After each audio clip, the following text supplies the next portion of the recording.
اچھا، جب یہ پتہ چلا ہے، ایک اور بات یہاں پہ بہت اہم ہے، میں عائشہ کے متعلق ذکر کرتا ہوں کہ یہ جماعت عمریہ کو بیدار کرنے کے لیے کہ عائشہ کا کذب اور افتراء رسول پاک صلی اللہ علیہ وآلہ وسلم پر صحیحین میں ثابت ہے، صحیحین میں ثابت ہے کہ اس عورت نے، اس خاتون نے رسول پاک صلی اللہ علیہ وآلہ وسلم پہ جھوٹ بولی ہے۔ میں اس کے 2 مثالیں آپ کی خدمت میں پیش کرتا ہوں۔ ملاحظہ فرمائیے، اب عائشہ کی اگر صداقت گر جائے نا، لا تکذبوا علی فمن کذب علی فانہ یلج النار، مجھ پہ جھوٹ نہ باندھو، صحابہ سے خطاب فرمائے، جو مجھ پہ جھوٹ باندھے گا، جو مجھ سے جھوٹی بات نسبت دے گا، وہ کیا ہوگا؟ اس کی جگہ جہنم میں، وہ جہنم میں داخل ہوگا۔ تو یہ ان کے پورے مذہب کے بطلان کے مساوی ہے۔ یہ کتاب صحیح بخاری، چاپ دار احیاء تراث العربی، ملاحظہ فرمائیے، یہاں پر کتاب التفسیر میں ملاحظہ فرمائیے، صفحہ کون سا ہے بھائی؟ صفحہ ہے حدیث نمبر 4009، صفحہ یہاں پہ اسکین نہیں ہوا، کوئی بات نہیں، حدیث نمبر 4912۔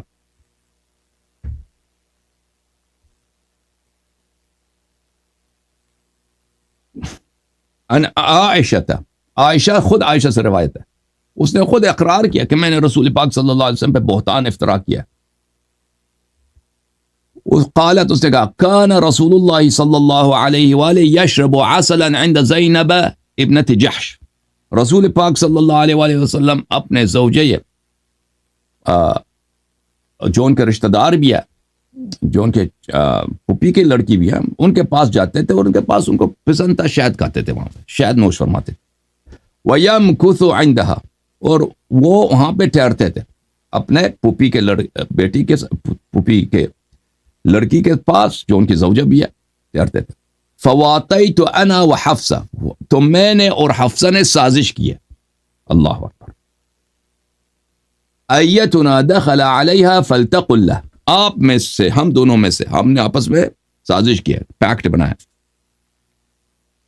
کہ رسول پاک صلی اللہ علیہ وسلم ہم میں سے کسی بھی 2 کے پاس آ جائے تو ہم جھوٹ کہیں گے ان سے۔ کیا جھوٹ کہیں گے ان سے؟ کہ اکلت مغافیر، آپ نے مغافیر کھایا۔ مغافیر عرب میں ایک مادہ ہوتا ہے جو بہت ہی بدبو ہوتی ہے، اس سے بہت ہی قبیح بو آتی ہے۔ انی اجد منک ریح مغافیر، ہم آپ سے، ہمیں بدبو آ رہی ہے، آپ سے تعفن اور نتن اور بدبو آ رہی ہے مغافیر کی۔ قال لا، تو جب ہم نے یہ کہا تو انہوں نے کہا کہ نہیں، میں نے تو ایسا نہیں پیا، ولکنی کنت اشرب عسلا عند زینب، میں نے تو زینب کے پاس گیا تھا، میں نے وہاں پہ عسل کھایا۔ تو پتہ یہ چلا کہ انہوں نے، یہ تو اس کے بہت سارے اس کے قصے ہیں اسی کتاب میں، بخاری میں اور مسلم میں نے اختصار کے ساتھ بیان کیا کہ انہوں نے خود نہ اللہ سے ڈرایا، نہ روز جزا سے ان لوگوں نے ڈرایا، رسول پاک صلی اللہ علیہ وسلم کے حیات میں ان کے منہ پر ان لوگوں نے جھوٹ بولا، عائشہ اور حفصہ نے۔ اچھا، یہ کتاب صحیح بخاری بترجمت الشیخ ستار الحماد، جلد نمبر 4، چاپ سعودی عرب دار السلام میں چھپی ہے۔ یہ حدیث نمبر 4912، صفحہ نمبر 835، ترجمہ ملاحظہ فرمائیے۔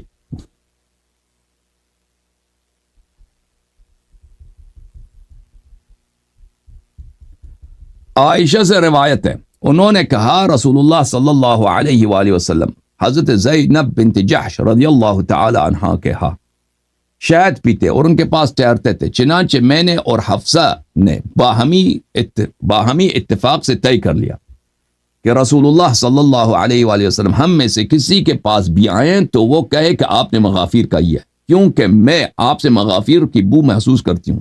چنانچہ جب آپ تشریف لائے تو منصوبے کے مطابق یہی کہا گیا، یعنی جھوٹ بولے لوگوں، ٹھیک ہے نا۔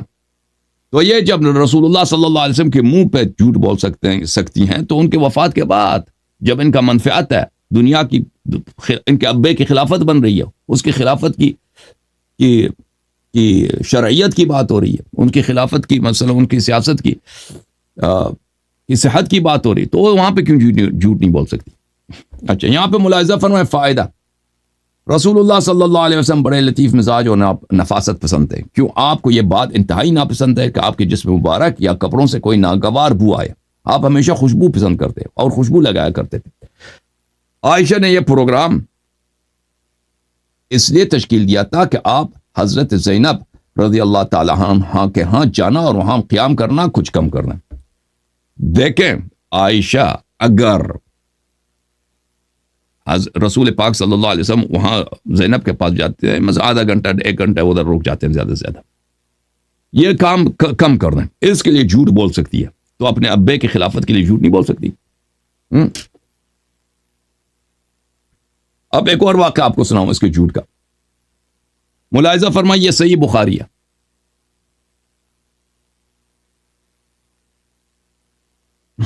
جلد نمبر 1، ترجمہ محمد ناصر الدین المدنی. یہ صفحہ نمبر 706 ہے، حدیث نمبر 1370 ہے. عبداللہ ابن عمر سے روایت کرتے ہیں کہ عبداللہ ابن عمر نے کہا اطلع النبی صلی اللہ علیہ وآلہ وسلم علی اہل القلیب. رسول پاک صلی اللہ علیہ وآلہ وسلم نے جنگ بدر کے بعد حکم دیا صحابہ کے کہ وہ کفار کے سردار جن کی اکثریت ہمارے آقا ہمارے سید امیر المؤمنین علیہ الصلوۃ والسلام کے دست مبارک سے جہنم واصل ہو چکے تھے، ان کو ایک کنویں میں ڈال دیں، ان کے اجساد کو. تو ان کے اجساد کو صحابہ نے کینچ کے اس کنویں میں ڈال دیا. اس کو قلیب بولتے ہیں، قلیب بدر. اور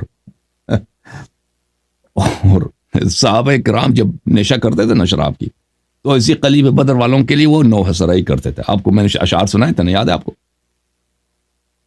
کیونکہ دل میں ان کا وہی تھا، قلیب والوں کے ساتھ، اس کنویں والوں کے ساتھ ان کے دل میں درد تھا. جب نشہ ہوتا تھا تو نوحہ پڑھتے تھے ان کے. اچھا، تو ان کو کنویں میں ڈال دیا. پھر وہ اس کنویں کے اوپر آ گئے.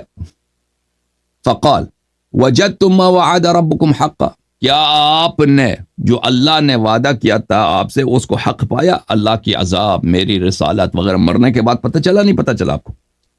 فقیل له تدعو امواتا، لوگوں نے کہا آپ تو مردوں کو پکار رہے ہیں. یہ تو شرک ہے.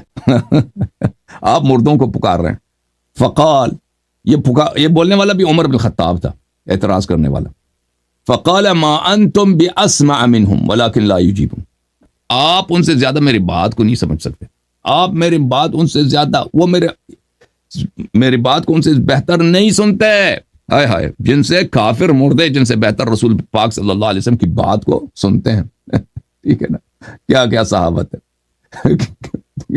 ابو جہل کا لاشا ان سے رسول پاک صلی اللہ علیہ وسلم کی بات کو بہتر سنتا ہے. اچھا، لیکن یہ جواب نہیں دے سکتے کیونکہ یہ مر چکے ہیں.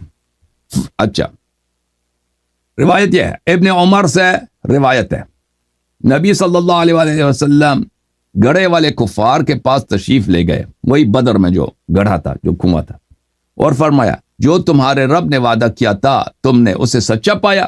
عرض کی گئی کہ آپ مردوں کو پکار رہے ہیں. فرمایا تم ان سے زیادہ نہیں سنتے لیکن وہ جواب نہیں دے سکتے. ٹھیک ہے نا؟ اچھا، اسی کو ایک دوسرے سند کے ساتھ ہم بیان کریں بھائی صاحب. یہ بخاری جلد نمبر 2 ہے، جلد دوم. ٹھیک ہے نا بھائی؟ یہ صفحہ نمبر ہے 774، حدیث نمبر ہے 3974. یہاں پر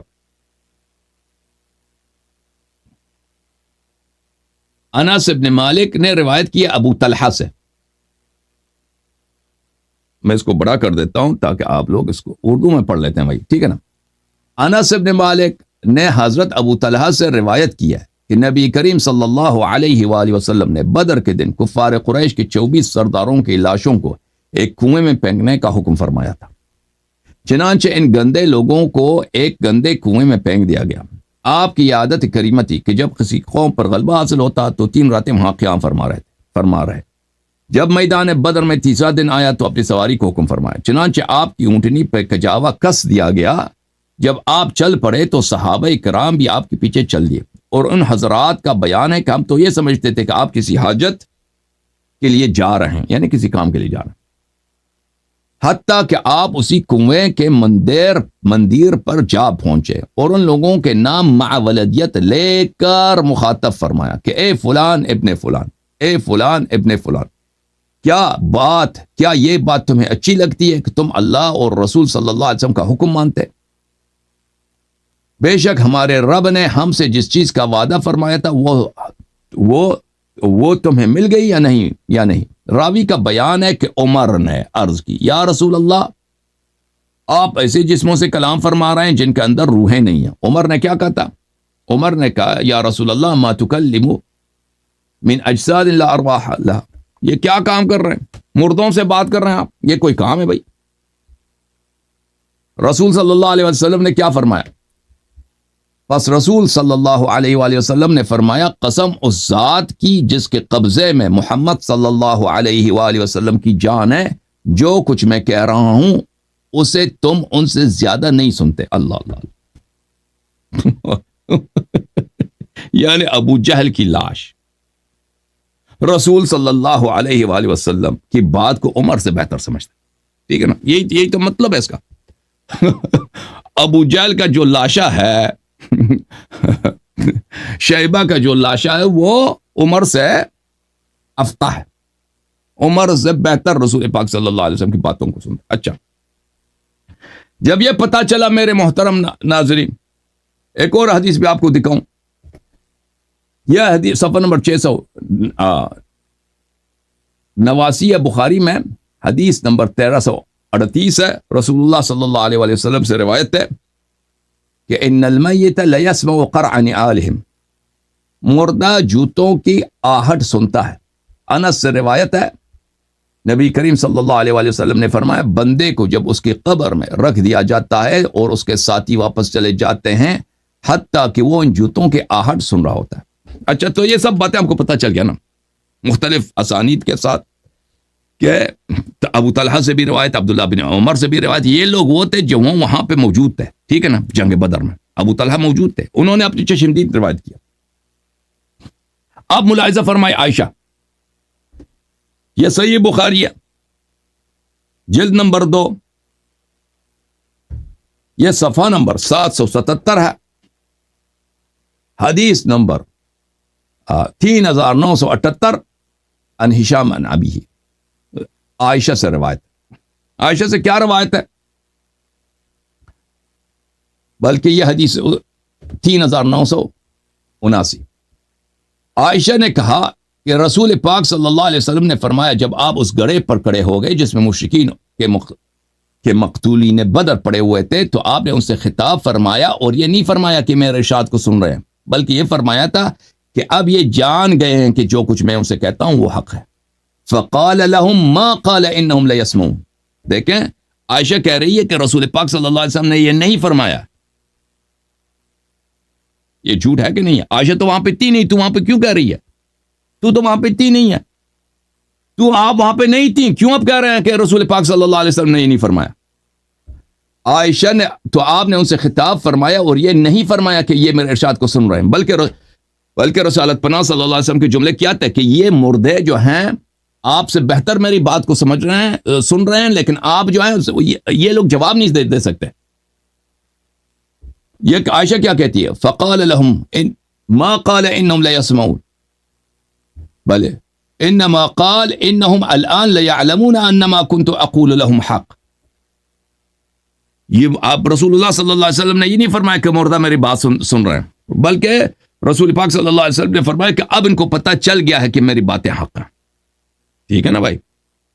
یہ جھوٹ ہے کہ نہیں؟ پیغمبر صلی اللہ علیہ وسلم نے وہاں پہ فرمایا تھا کہ یہ میری باتیں تم صحابہ سے بہتر سنتے ہیں، یہ مردہ۔ عائشہ کہہ رہے ہیں کہ وہ نہیں، انہوں نے نہیں فرمایا۔ یہ جھوٹ ہے کہ نہیں بھائی؟ کیونکہ وہ وہاں پہ تھی بھی نہیں۔ یہ کس لیے کہہ رہی ہے کہ پیغمبر نے نہیں فرمایا؟ وہ اس لیے انک لا تسمع الموتى، کیونکہ پھر انہوں نے یہ آیت پڑھی ہے کہ بے شک تمہارے سنائے نہیں سنتے مردے۔ تو اس نے اپنے اجتہاد سے وہ جو انک لا تسمع الموتى، موتى سے مراد کفار ہیں، اللہ تعالیٰ نے تشبیہ دیا، کفار جو ہے نا۔ اور عائشہ نے یہ آیت بھی پڑھی ہے، وما انت بمسمع فی القبور، آپ جو مردے قبروں میں ان کو نہیں سنا سکتے کچھ.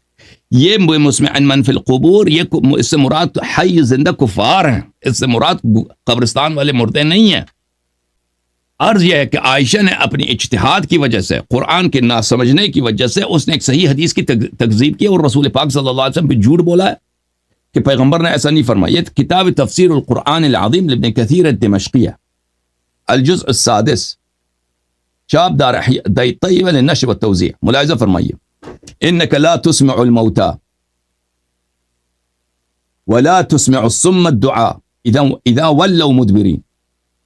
آپ مردے کو نہیں سنا سکتے، آپ بہرے کو نہیں سنا سکتے، اور جب آپ ان کو سناتے ہیں تو یہ پیٹ موڑ کے یہ بھاگ جاتے ہیں.